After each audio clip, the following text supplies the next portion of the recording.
sur la succession de Paul Biya, donc, puisque il y aura bien des guerres de tranchées, et parce qu'il faudrait acheter tout le monde, on a donc mis un réseau pour essayer d'avoir de l'argent. Et l'objectif qui a été tracé par lui, Paul Motazé, c'était 300 milliards. C'est pour cela qu'il va vous dire que Amu Belinga a mouillé le maillot pour sauver Paul Biya, alors qu'il y a déjà une télévision d'État qu'on appelle la CRTV.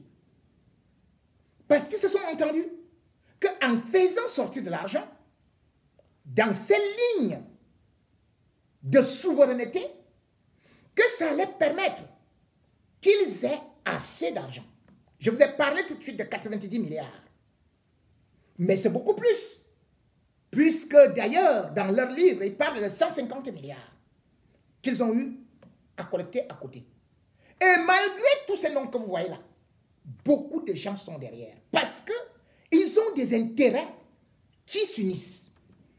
Il faut savoir que l'amitié entre Amouk Belinga ou la complicité entre Amouk Belinga et Motazé ne date pas d'aujourd'hui. Motazé avait remplacé Désiré Ngo comme DG de la CNPS. Bien évidemment, pour faire chuter Désiré Ngo, on avait raconté tout un lot de mensonges, disant qu'il allait créer un parti politique, ce qu'il n'a jamais fait, qu'il avait des bateaux à Malabo, on n'a jamais trouvé un bateau, qu'il était en train de construire le monument Samba, qu'il était en train de devenir beaucoup plus populaire que Biya, qu'il avait détourné ci et ça. À la suite de ça, Biya a donc placé là-bas lui Paul Motazé, qui d'ailleurs avait déjà des casseroles au niveau de la caméra. Quand il arrive là-bas, il y a aussi eu des scandales. Et se sentant menacé, c'est là où il va devenir l'ami de Jean-Pierre Amouk Belinga, qui lui a déjà mis Laurent Esso par leur réseau dans le sac. Parce que je vous ai toujours dit, n'oubliez jamais que Amouk prend de l'envol lorsqu'il commence à sortir cette liste des 50 homosexuels, où il va faire le chantage à beaucoup de personnes. Et ce groupe de gens qui le soutiennent aujourd'hui, ils sont tenus par ce secret-là. Mais surtout, il va sauver le soldat Motazé dans la mesure où il va le présenter à Laurent Esso pour que tous les dossiers soient brûlés. Et lui-même a avoué à plusieurs de ses confidents que lui, Paul Motazé, lui doit reconnaissance absolue. Juste pourquoi? Parce que c'est lui qui a fait que les dossiers de Motazé qui étaient en justice par rapport à certains impairs au niveau de la CNPS et aussi de la caméra, que cela soit enterré et d'autres documents brûlés. Motazé s'est donc frotté les mains.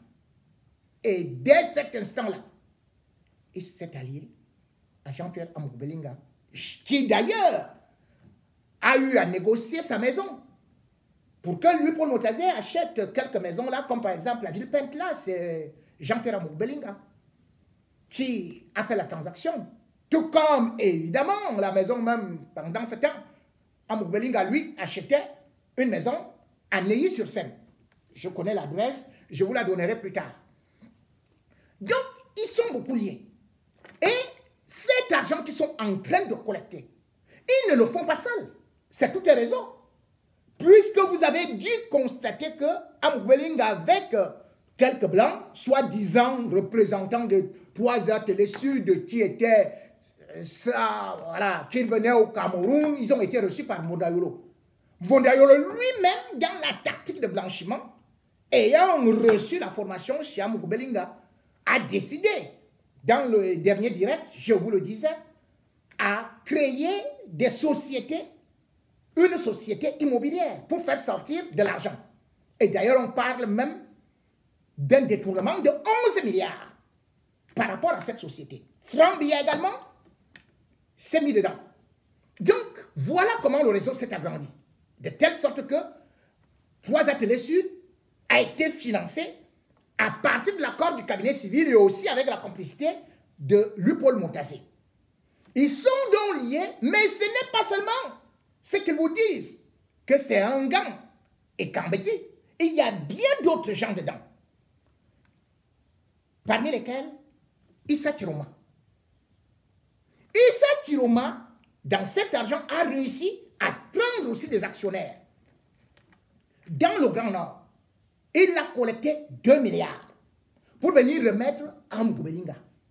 En disant aux nordistes, pour la succession, pour l'installation ne s'allie pas aux sudistes, on ne peut pas revenir au pouvoir. Donc pendant que Dibaï Gassama parle de 10 millions de nordistes, qu'ils sachent que les Issa Chiroma et d'autres sont bel et bien avec Amgoubelinga.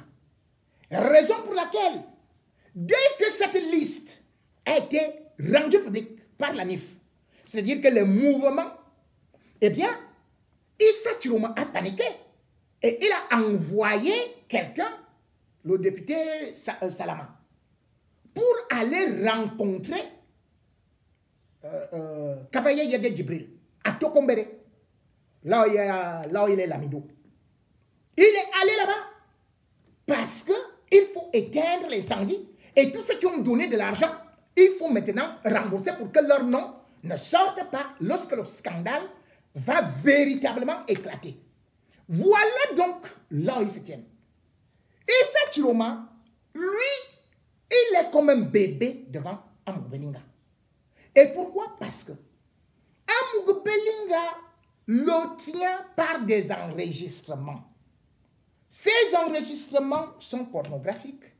Et ces enregistrements ont été faits à partir de sa voiture.